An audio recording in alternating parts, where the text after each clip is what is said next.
In the last 30 days, I've generated over 250 million views, gained over 300,000 new followers, and made over $40,000 across my network of faceless Instagram pages. And in this video, I'm going to show you exactly how you can start your own faceless Instagram business from complete scratch. And the best part is, you can do this without showing yourself online, without having to spend money on advertising, and without having any prior business experience. I'm going to walk you through the exact same 4-phase system that I used to gain over 10 million followers and made over $1 million by the age of 21. And I've also helped dozens of my clients get tons and millions of followers by using the exact same system. So it's time to lock in, put your phone away, because in 30 minutes from now, you know exactly how to set up your page, how to grow your following, and how to turn it into a profitable business. Alright, so I'm going to show you exactly how you can start your Faces Instagram business by going through the following 4 steps. So first of all, we're going to start with the profile setup, then we're going to go over to the viral content engine, monetization mastery, and finally we're going to talk about automating everything and scaling. So let's first just get started with the profile setup, because this is probably the most important thing and what a lot of people don't do correct. So the first thing that we need to do is that we need to pick our niche. So when you pick your niche, it's very important that you know your topic, you know, like what you're going to post about, who your audience is, so who the people are that you want to reach, and your format. So are you going to do carousels? Are you going to do quotes? Are you going to do reels? What kind of reels are you going to do? Because it's very important that, especially in the beginning, you just stick to one thing so the algorithm can actually recognize, you know, what kind of content you're posting and who you're trying to target. Because what's going to happen is if one reel is about this, then the other reel is about something completely different, the algorithm gets confused and it's not going to push it out to the audience that you want, and therefore you're not going to grow. So instead of just saying I post motivational content, you should be super specific. So I have an example over here which says I post philosophical content helping people understand themselves better through storytelling reels. So you can see that in this statement I talk about my topic, which is philosophical content. My audience is basically helping people understand themselves better, so you know, people that are struggling with themselves, and the format is storytelling reels. So this is exactly how you need to do it yourself as well. So over here we've got a couple of good performing niches that you can maybe take inspiration from. So we've got philosophy, which is doing really good, business, AI technology, marketing, stoicism, self-improvement. Now, of course, what's really important over here is that all those pages, they followed basically this framework. They you know, find their topic, they know their audience, they know the format that they're posting, and they are just super consistent with it. And that's why all the pages over here have a large amount of followers. Now, the reason why I think those niches are actually good is because I run some of those pages myself, or I know the people that run them, and those are just by far the best to monetize. So you can charge a lot of money for sponsor deals, you can sell a lot of digital products, so those pages just convert the best. You can of course start something that you personally like, but if you go into like the pets niche or like the car niche, it's a lot harder to monetize. So from my own experience, those niches right now are the best to get into. So now that we know our niche, it's time to create our username. So the username needs to be memorable, easy to pronounce, correct spelling, and you got to avoid numbers and underscores. So over here, I've got a couple good and bad examples. So a good example would be Opus Reality. A bad example would be Opus Reality with 2 Y's, because it looks cheap. No professional brand has like a spelling mistake in there or uses double letters. So don't try to do that, because it just makes you look cheap. And that's not what we want to have. Another good example is evolving.ai. And then a bad example would be evolving with a 0 in here. So we want to, of course, avoid numbers, as I said over here. Another good example is Business Edge. And then, of course, a bad example would be having, you know, like an underscore over here, because again, it makes you look cheap. Over here, Hustling Millionaires 42, same over here. So it needs to be memorable, easy to pronounce. So like you got to basically be proud to say your username. So of course, when someone asks you what kind of page you run, you know, like you shouldn't feel weird about saying your username. So it's just very important that, you know, you can say it proudly, you can say it confident, it's easy to pronounce, and it doesn't look cheap by using any like underscores, numbers, or whatever. Okay. So now that we know how to do our username, it's time to get to branding. So when it comes to branding, there are a couple of things that we need to go over. So we got to go over our logo, our SEO name, and our bio. So the logo needs to be memorable as well. The same with the username. Like people should instantly like recognize your logo if they see it. The same for the username. It needs to be minimalistic. Like the thing is, Instagram logos are super small because the majority of people are on their phone. So you can't have like a lot of detail in it because people simply won't be able to see it. I would recommend to use 2 to 3 colors max. and it's simply got to be professional, okay? So there are three main styles that I would go for. So you can either use an icon, as you can see over here. You can use the full or the partial username. So you can have like a word over here with the brand colors, or you can use the initials. So this page, Mindset Raptors, you can see the M and the R.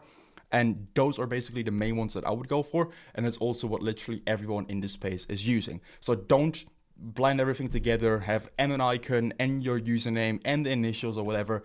Keep it simple. It needs to be memorable, and people instantly need to recognize your page when they see your logo. So the easier it is, the easier it is for people to memorize it, and the better your page is going to perform. Okay. So now we got to go to our SEO name. SEO stands for Search Engine Optimized. So a lot of people think that your name is this, so Mindset Raptors, but this is your username. You also have a page name, which is this. You can see Business Mindset Motivation. So what you should do over here is that there are a couple of formats that you can follow. So you can use 3 keywords, as you can see over here: Business Mindset Motivation, or you can use your username. So you can just put Mindset Raptors over here again, or you can use your username and your keyword. So it would be Mindset Raptors, Mindset Motivation. That works as well. This is not super important. The username, of course, is the most important one, but this can just help whenever, people search for a different keyword, and then they can still find your page. So if someone types in motivation, they would still be able to find Mindset Raptors, even though I don't have motivation inside my username. So it will just help you get a little bit more exposure, but it's not going to be anything life-changing. Okay? Now, for your bio, basically your bio needs to instantly show what your page is about. So the easiest way to do this is by using your mission or your slogan. So a good example would be make your time valuable, which I have on around value. So basically the whole point of the page around value is that we share content that makes people realize that their time is valuable and they're not going to be on earth forever. Okay. So when people see that, they know what kind of content they can expect. And of course, the profile looks nice. It gives them a reason to follow. If your bio is messy, people are not going to follow you. So what you got to avoid is that you got to avoid spammy call to action. So don't say something like, follow now before we go private, or any like call to actions to product links, so like, hey, join or make money on Instagram offer or whatever, right? Or just generic info. So don't say something like, we are the best mindset page. Like if you're starting from 0, you have 100 followers, you are not the best mindset page. So don't claim that you are. Okay. Then when you're monetizing your page, you can have a different structure. So I would just use this to optimize it for growth.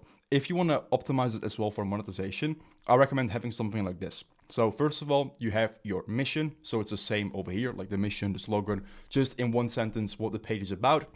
Then you can have contact details. So I over here have an email. You can also link like your personal account so people can reach out to you. And you have a call to action to a product. If you don't have a product, you can have a call to action to follow. If your page is bigger, it just works a lot better. But this is basically the structure that you want to have in order to monetize properly, and people can contact you for sponsorships or other services. And of course, you have a link, call to action to your link where you sell a product. So this is basically it for the bio. Don't overcomplicate this. Again, it just comes down to market research, looking what other pages in your niche are doing. But this is the framework that I would follow. And this is just important when you're starting out to optimize it for growth. Okay, so now it's basically just time to start posting. So we've got our username done, we've got the logo done, we've got our SEO name done. By the way, you can see over here that our SEO name is just our username. So that's of course one of the formats that I talked about. And we have our bio done. So that's all you need for the profile setup. Make sure that you take the time to do this. Don't rush it, and literally follow everything in here, because your logo and your username are the most important ones, because if they suck, your page is going to suck as well. So let's move on to step number 2, which is the viral content engine. So this is very, very important. Of course, a good profile setup is nothing without actually good content. So what we got to do is that first of all, we got to do market research. So what I usually do, and what I also teach my clients, is that we got to create a sheet with pages that have the same topic and the same audience as you. So you can only do this when you've completed step 1, because you got to know what your topic is and what your audience is. And then what you want to do is that you want to make a sheet and just add small and big pages only in that sheet that are posting about your topic and have the same audience. And also make sure they're growing, because we don't want to model a page that's losing followers. Now, there are a couple key elements that we want to look out for when we actually put pages inside of a market research. So of course, they gotta grow in followers. They gotta have good engagement. We also want to look at the amount of posts that they've done, and of course at their growth. So I over here have an example sheet. This is also what I give to my private clients. So you can see that we have a list of pages within our niche. Basically, the name, how did we find it, their bio, their amount of followers, posts, views, blah, blah, blah. There's a lot more over here, but I couldn't fit it on the screen. And then if you do this, you just have an entire overview of your niche with pages that are actually growing. So then you can model those pages. Now, what's really important again is that you just have pages that are growing in there. Also, what I mentioned over here, the amount of posts is very important, because if you see a page with, like, let's say 50K, 100K followers, but they've done 2,000 posts or something, clearly something is not working, because you shouldn't need 2,000 posts to get to, I don't know, 50K followers. So make sure, of course, that they're growing. They're not posting for years already. You just want to model pages that you want yours to be like. Also, the reason, by the way, why I said that you need to add small and big pages in there is because what a lot of people do is that they only look at the biggest pages in the space. Now, what I can tell you is that if you model something that works for a big page, it's not guaranteed that it's going to work for you as well, because big pages have a completely different algorithm than pages that are just starting out. So what I would also do is that you take a look at small pages within your niche, add them into your market research, and take a look at their most viral content, because that has a higher chance of going viral for you as well. Okay? So let's move on to step number 2. We're in step number 2, which is sourcing viral content. So first of all, follow all the pages in your market research, and you got to scan them daily. Like the market research sheet over here that I showed you is something that you need to update all the time. Like you got to constantly add new pages. If pages are losing followers, get them out and just keep scanning for pages that are actually doing good in your niche. So we just want to follow a bunch of them and scan them daily to see if they have any viral content. Now, in my opinion, the 2 best ways of finding viral content are, of course, by scanning the pages in your market research sheet, or scrolling through your feed and check for viral videos. So what I consider a viral video is 100K plus likes or 1 million views. And then if it's been posted like 30 days ago, it aligns with your topic in your audience, you can post it as well. It's just important that when you do your research and you source viral content, that you don't take anything from like a year ago. It gotta be a maximum of 30 days. And then you should be good. Of course, if it aligns with your topic and your audience, okay? After that, so now that we know, of course, how to create our market research sheet and how to source viral content by, of course, scanning those pages and scrolling through the feed and check for viral videos, we gotta create a content pipeline. So what I always do is that I, throughout the week, I just save a bunch of content that is going viral and that I would post on my pages, and I put them inside a content IDs, how do I say it, folder. So when you save something, you can create a collection, as it says over here, and I save all the content that I want to recreate in there. And then I plan 1 to 2 days a week where I create all of that content in one batch, basically. So I take Sunday or Monday or both days, and all of the content I just make in those days. So then I don't have to like stress about, finding ideas or creating content on the day itself, because that will just burn you out. So basically, by doing this, you'll be a lot more consistent. It's very easy to manage because, if you just plan those days, you will always have content ahead. So you're not going to miss any post, and you have time to make changes, because if one of the pieces of content that you've created isn't, up to your standards, you still have a couple days to change it. Because what a lot of people do as well is they plan one day to make the content for the day itself as well. So they're in a rush with finding an idea, editing it fast, because I don't know, they gotta go somewhere, and because of that they compromise on quality, and because of that, of course, you're not gonna go viral.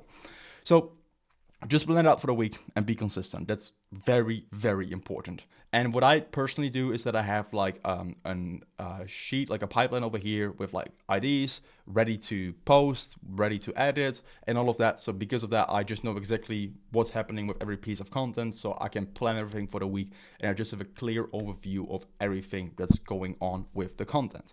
So now that we know, how to find viral content and of course, how to create a content pipeline, it's time to move on to actually creating the content. So I'm not going to go super deep into actually the editing part. You can find some other videos on my channel about that. But basically, the first thing that you need to do, of course, is to go into your viral content folder that I just talked about, and you got to pick a reel. Now, of course, it depends on the reel, what you gotta do in order to edit it.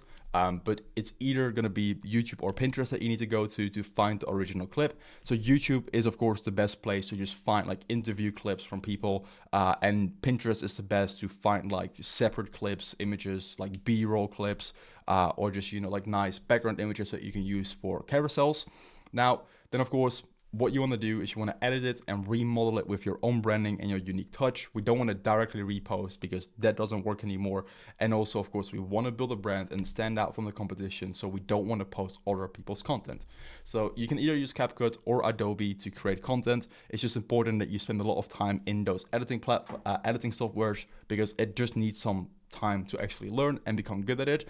After that, just post 1 to 2 times a day consistently for the first 30 days by using, of course, your content pipeline that you're creating. And then it's just a matter of being consistent.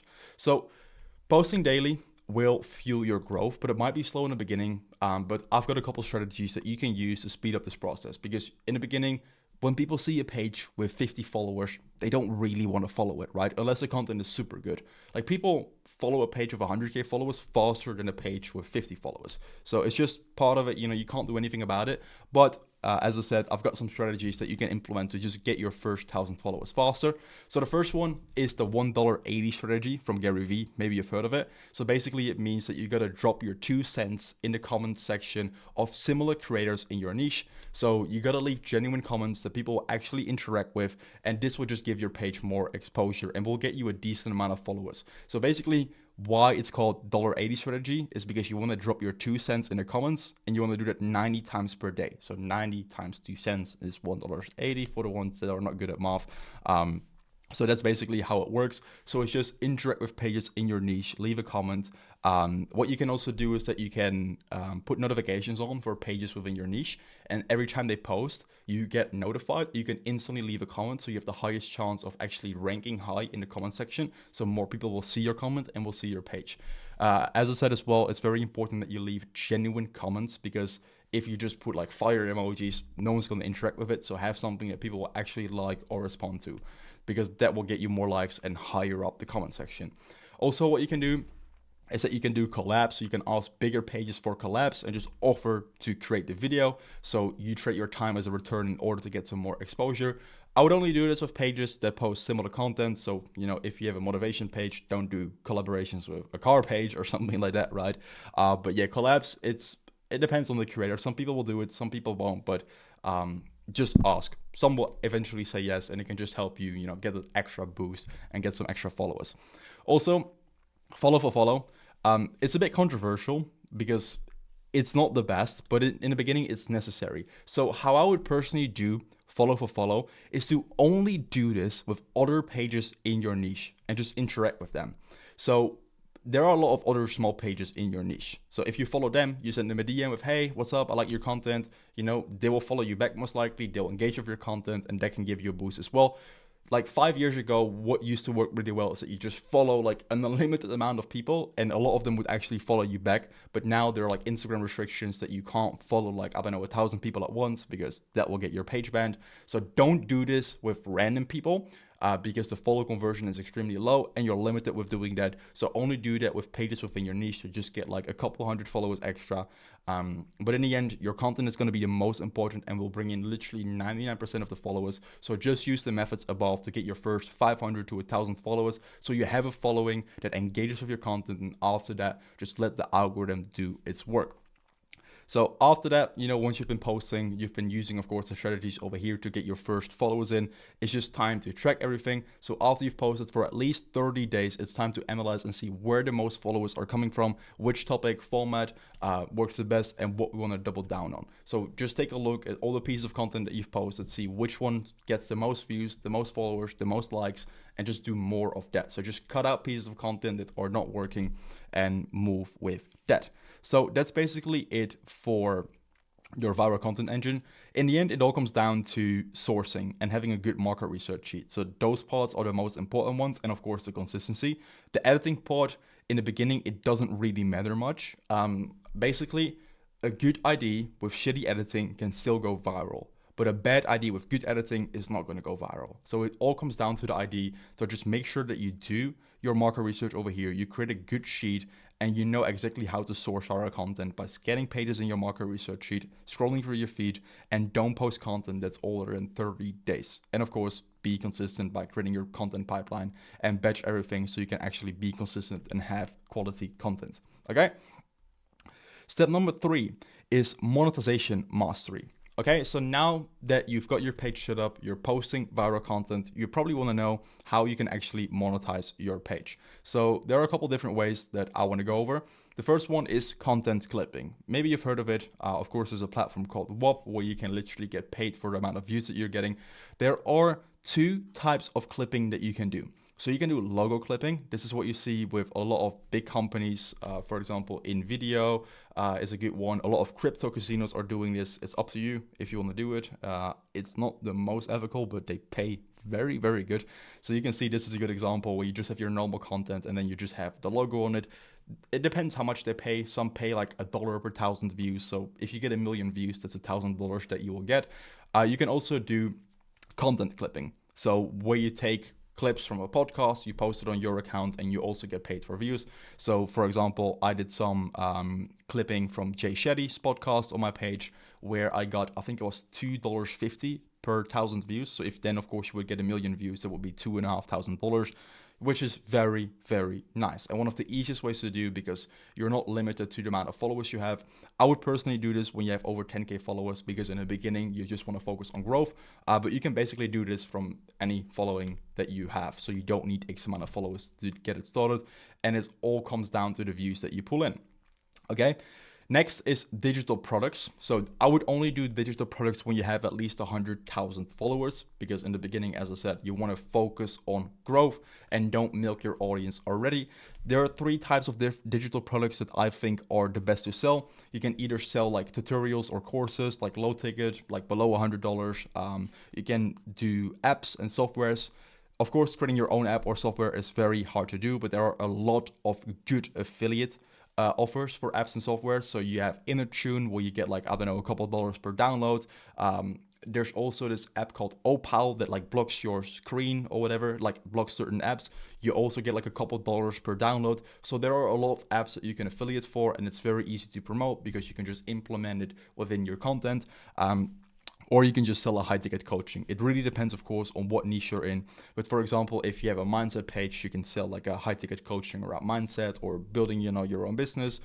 So what you can do is you can, of course, either sell your own services, or you can do high ticket affiliate marketing where you promote someone else's product. Usually you get like 50% of the sale. So if you make a sale for $3,000, you pocket $1,500. So digital products is probably the best way to monetize. It's also very, very consistent. And that's just the best way, in my opinion, to scale to $10,000 a month. But there are a lot more that I want to go over now. Instagram shoutouts is also very good. So Instagram shoutouts are just promotions. So there are 3 types of promotions that you can do. You can do single promotions where you just do a post where you promote a specific person. So you can see over here, the caption also says follow Richard Yu, blah, blah, blah, blah, blah. So people pay you to be featured on your page. You can do group shoutouts. So you have like a creative that you post on your page, and in the caption, you have a bunch of people over here that you promote. Or you can do collabs where people just simply pay you to collab with your page. To give you a bit more information about how they actually work, single promotions, people usually reach out to you in DMs, or you can work with media buyers. The same goes with group shoutouts. Group shoutouts usually that I do are always with media buyers. So they just have clients that they feature on your page to get them more followers. So it's really hard to get them yourself. And collabs is always through DMs. So people will just come to you or pages within your niche, and they just want to, get a viral video with your page. Collabs pay the most money from my own experience. Group shoutouts are really nice because they don't really hurt your algorithm. Those posts are really good as well because they pay quite well, but you can see that they don't really match your content. So don't do too much of those. But it's good to have like all of them now and then. That's also what I do. And as I said, I sell them through DMs and through media buyers. But shoutouts is just a very, very consistent way of making money. Shoutouts is basically something that you should do when you have a really, really big page. So only over 250k plus, in my opinion, because that's the point where you can really start charging a significant amount of money for the shoutouts that you do. Because if you only have 100k followers, you can charge like, I don't know, 20, 30 bucks. They're not going to be super consistent. So it's not worth it, and it's better to just grow and don't milk your audience out yet. And again, for the shoutouts, don't do them all the time, okay? Like, there are a lot of other different monetization ways. In my opinion, digital products still can make you the most money, but this is just a good, consistent side income that you can have. And of course, if you have a page with, I don't know, 1 million followers, you can charge a lot of money for those shoutouts. Like on Open Strategy, which is one of my pages with almost 1 million, I've had collaboration posts where I charged over $1,000 for. So it is really worth it. But as I said, like, don't do it too often, okay? Then we've got the IG bonus program. So there are 2 types of bonus programs on Instagram. It's basically the same as how YouTube works, how TikTok works. You know, you get paid for views. So over here on the Reels program, you can see that you literally just see how much you make below every single reel. Okay, so like the CPM, is it called CPM? I don't even know. Like how much money you make per 1,000 views is of course different per video. You can see this video with 2.2 million views made me $140. It's really nice, but it's not really like life changing. Like the Reels program can make, I don't know, like $1,000, $2,000 a month maximum. So it's more like a tip that you would get for the work that you're putting in. So don't see this as the main income. You also got the post program, which pays more from my own experience. So this is one of my clients. You can see some of the payments he's gotten. 6K, 400, 700, 1.4K, 1.8K. So this really stacks a lot of money if you do it the right way. So basically, if you're in the post program, it's all about just posting more, getting more reach, and you just get paid more. So the only requirements are for those bonus programs is that you're based in the US or South Korea. You got to be 18 plus, and there are some views and followers requirements, but those are different per page from my own experience. So I will say something like, oh, you need 10,000 followers, or you need 1,000 followers, or you need to have at least 3 million views in the last month. Again, it depends per page. So what happens is, you get invited at one point to join one of the bonus programs, and there they will share the criteria basically. So you can't apply for it. At one point you will just see in your dashboard like, hey, join the bonus program. Then you will see if you're in the Reels program or if you're in the post program. And then of course, you will see the requirements that you need to match in order to be eligible to get paid for it. Again, you should see this as more like a tip for the work that you're putting in. Don't rely on this for your main income, okay? The 5th way to monetize is through your newsletter. So I'm not gonna go really in depth about it, but basically a newsletter is just your email list. So you collect emails from your audience by giving out like free products to them, or sharing, of course, like a weekly email with value. So basically how you can make money with your newsletter is that you have sign up boosts. So for example, if someone signs up to my newsletter, they will see this image or like those pop-ups where they can subscribe to other newsletters as well. And for every newsletter that they subscribe to, I get paid. It's usually like $1 to $2 depending on the newsletter. So this again can make you some nice extra money. Or you can make money through web boost. So this is all on the platform Beehive. So if you have a big email list, what you can do is that you can promote other companies for your email, and for every single click that you get paid. So for example, over here, I get almost $2 for a click. Now, of course, if I send it to 10,000 people, 100 people click the link, I make $168. So that's quite nice. Your newsletter is basically like a very reliable source of income. It depends, of course, on the size of your email list and how much traffic you do, how much you're actually going to make. But your newsletter is definitely something that can make you a couple $1,000s every single month after a while. Okay. Now, the best way to monetize your newsletter is, of course, by applying to Boost monthly to optimize the sign-up bonuses. So what's happening is that you need to be approved for those. So you need to have a significant newsletter already with preferably at least 1,000 subscribers. And on Beehive, every single month, you can apply to those again. You can apply to 25 every single month. So the more you apply, the more you get accepted and the more boost you will have over here. So if people sign up to all of those, I get like, I don't know, $5 to $10. And if they sign up to only one, I get $1 to $2, depending, of course, on the boost. Okay. Then also, I would do 2 to 4 web boosts per month, like this, where you just promote another company and you get paid for the link clicks. Don't do them too much because, again, otherwise you're milking your email list. And of course, your subscribers are going to be fed up with that. So don't do it too often. 2 to 4 times per month is perfect. Also, you can use your email list to sell your own products. So if you have digital products, as we talked about over here, you can promote, your tutorials, your courses, your apps, your softwares, or your high ticket coaching, which is a very good way to get clients and customers. And also, a little trick, what you can do is whenever you sell promotions, so like shout outs or collaborations, you can also add a newsletter promotion to a normal Instagram promotion and charge more. So when people come to you and they want to promote their personal brand, you say like, hey, cool, it's going to be $100. And by the way, I can also, add an email in there for you for a $50 extra where I promote your personal brand or your product.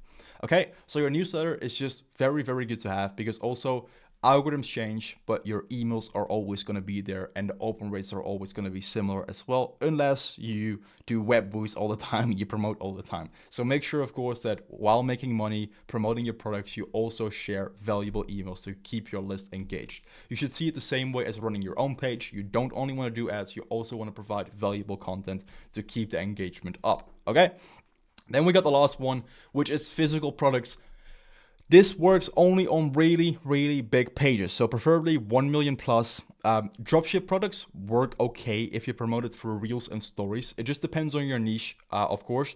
But yeah, dropship products work because you use organic reach, so you have no cost for ads. It's not ideal, but I have some clients that actually make decent money through this. I personally wouldn't really do it. And also, by the way, I see so many people that I speak to, they're like, oh, when I have 100K followers, I want to start a clothing brand. In my opinion, it's very, very overrated, and almost no one actually makes it work through organic traffic because you have very low margins. You got to pay for the products itself, for shipping. So you're left with like $10 or whatever. So you got to sell 1,000 clothes a month to make 10K a month, which in my opinion is not worth it. Okay, like I've literally seen people with 500K, a million, try to launch it and it didn't work. So I'm gonna already help you out of your dream. Don't do it. The only way why I would do it and sell physical products is to do it on rare occasions. So for example, you can do a merch launch, like where you sell clothes or whatever, like anything that has to do with your page, when you reach a specific milestone. So when you reach 1 million followers, then you can do something like that as like a special drop. The goal shouldn't be to make a lot of money, but it should be to build a stronger connection with your followers. Because if they buy your products, they're more engaged with your brand, they're more likely to share it with other people. You'll make some money from it, but don't have it as the main goal. In my opinion, the methods that I mentioned over here, like the newsletter, the bonus program, shoutouts, digital products, and clipping, is the best way to make money, because on those you simply have 100% profit margins. Like digital products, 100%, shoutouts, 100%. Content clipping 100%, bonus program of course as well, and then newsletter too. With physical products, it doesn't work unless you run it on ads, because it's simply not scalable. So don't really do this unless you have a really big page. Then you can do it on rare occasions. All right, step number 4 is to automate and scale. So when your page is making money, we want to hire an editor to actually outsource everything so you can focus on other things. So how exactly can you hire an editor? I would personally go to either Fiverr or Upwork. It's not ideal, but you can definitely find some good talent over there. You just got to speak to a lot of people and test with a lot of people. You can go through paid communities. So for example, if you are in any like coaching programs, you can definitely find good people there because they've already been through all the material, or you can use Instagram DMs. So when you have a big page, people will already reach out to you and offer their services, and then you can of course just check their work, or you can reach out to small pages with good content that you personally like and send them a DM to hire them. That's personally how I do it. I've used Fiverr and Upwork before, but I don't have the best experiences with it. From my own experiences, paid communities are by far the best. Instagram DMs are okay, but as I said, paid communities in my opinion are definitely the best. What you got to focus on when hiring is of course that you got to provide them the right resources. So give them tutorials on how exactly you create your content, give them the right assets of course to work with. Delivery time is very important. So are they reliable? Are they on time? And the speed of learning. So how I always make sure that I have the right people is that I give them at least 1 week the time to adapt to my style after giving them all the tutorials. And if editors are not on time in the first week, I always immediately drop them, because if they're not on time in a test phase, they're definitely not going to be reliable when you actually pay them monthly. Okay. So when you've got an editor hired, what I would do is that you start new pages. preferably in the same niche, because when you start pages in the same niche, it takes a lot less time to manage than starting pages in a different niche, because you can literally repost the same content, you've already done your market research, and you know how to source your viral content. Plus, you can do collabs with your own pages and recycle viral content. So a good example would be my page Opus Reality. You can see it's doing really good, and I also have another page in literally the same niche with the same content. So I can literally manage 2 pages at the same time and also do collabs, as you can see over here, as those are the same post. And because of that, they grow at the same time with little effort, okay? What you can also do is that you create like another version of your page. So 11 Stoic, what he did was that he created another page by 11 Stoic. Just the same logo, different color, and a little bit different content, but the message stays the same. So it's really important that when you know you've outsourced your page, you've got more time, that you just start more pages, in my opinion. Of course, you can focus on growing one page to 1 or 2 million followers, but the fastest way to actually make a lot of money and grow your network is by starting multiple pages, from my own experience, okay? When you have pages within the same niche, you can also sell the same digital products, use the same newsletter, and sell shoutouts as a bundle. So that's also what I do. I sell the same digital products, I use the same newsletter, and I sell shoutouts as a bundle. So instead of, for Opus Reality charging $300 for one post, I can charge $500 with Nihilistic included. Because of that, you'll make more money, okay? And after that, it's literally repeating the same cycle. Do it over and over again, When you've got a second page, hire an editor when you've monetized it. Start another one, and another one. And just let all of them go through this entire process. This is all you need in order to actually run a successful Faceless Instagram business. Profile setup, viral content engine, pick a monetization method. By the way, you can use all of them at the same time. That's the best. Like, you can do clipping, you can sell digital products, you can do shoutouts, the bonus program, have a newsletter, physical products, of course. I've talked about it's not ideal, but you can do all those 5 at the same time. And then, of course, outsource it, start more pages in the same niche, and build an empire, and literally just repeat the cycle. That's it. I hope this video was valuable. If you got any questions, leave it in the comments. Thank you for watching. Make sure to leave a like, subscribe, and then I'll see you in the next video. Bye-bye.